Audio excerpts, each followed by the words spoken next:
رقابت غزال عنایت با آریانا سعید بر سر جراحی صورت. چرا غزال عنایت با آریانا سعید همیشه در رقابت است و چهره کاملا جدید آریانا سعید و غزال عنایت؟ ما در این ویدیو پیرامون همین موضوعات خواهیم پرداخت، پس در ادامه با ما باشید.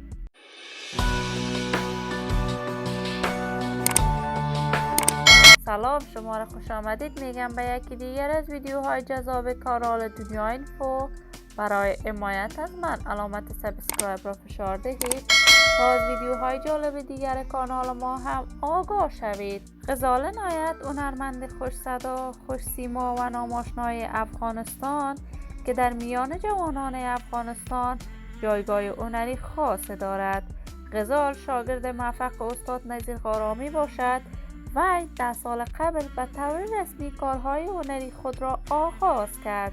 غزال عنایت کارمند کابل بانک بود. وی در زمانی که کارمند کابل بانک بود راه هنر موسیقی را انتخاب کرده بود و شاگردی نزد استاد نذیر غرامی کرد. غزال با نذیر غرامی چندین آهنگ دوگانه اجرا کرد. بعد از ورشکست شدن کابل بانک وی با تمام خانواده‌اش به کشور کانادا رفت و در کشور کانادا چهره خود را هم برای علاقمندانش نشان داد. غزال عنایت با آنکه بینی خود را عمل جراحی کرده است، جدیداً با آریانا سعید ملکه دلهای افغانستان در رقابت است و خواسته همیشه یک گام جلوتر از آریانا سعید باشد. غزال عنایت جدیداً خواسته چشمهای خود را مانند آریانا سعید عمل جراحی کند. این همه در حالی است که عمل جراحی چشمهای آریانا سعید مورد نقد و نظر بیشماری از علاقمندان و طرفدارانش قرار گرفته است.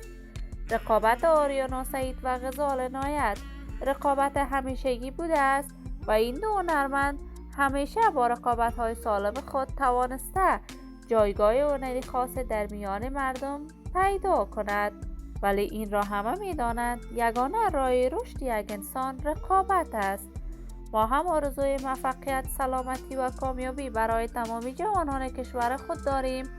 دوستان نهایت عزیز، شما هم نظریاتتان را در بخش کامنت با من شریک بسازید. اگر تا هنوز دوست کانال من نشدید پس برای حمایت از من علامت سابسکرایب را فشار دهید، ویدیوهای ما را لایک نموده و با دوستان خود به اشتراک بگذارید. سلامتی شما آرزوی ماست. تا درود دیگر، بدرود.